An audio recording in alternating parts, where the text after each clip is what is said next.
بادشاہ نے گدھوں کو قطار میں چلتے دیکھا تو کمہار سے پوچھا، تم انہیں کس طرح سیدھا رکھتے ہو؟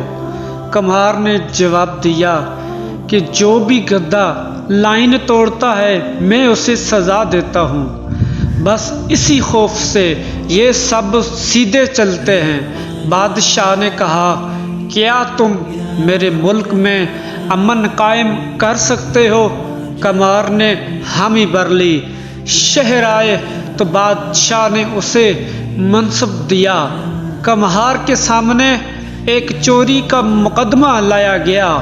کمہار نے فیصلہ سنایا کہ چور کے ہاتھ کاٹ دو۔ جلاد نے وزیر کی طرف دیکھا اور کمہار کے کان میں بولا کہ جناب، یہ وزیر صاحب کا خاص آدمی ہے۔ کمہار نے دوبارہ کہا کہ چور کے ہاتھ کاٹ دو۔ اس کے بعد خود وزیر نے کمہار کے کان میں سرگوشی کی کہ جناب تھوڑا خیال کریں، یہ اپنا آدمی ہے۔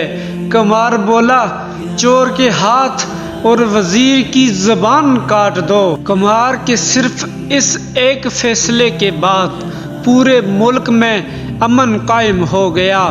یہاں بھی ہو سکتا ہے، مگر اس کے لیے چوروں کے ہاتھ کاٹنا پڑیں گے اور کچھ لوگوں کی زبانیں کاٹنا پڑیں گی، اور یہ تب ہوگا جب میرے ملک میں اسلامی نظام کا نفاذ ہوگا۔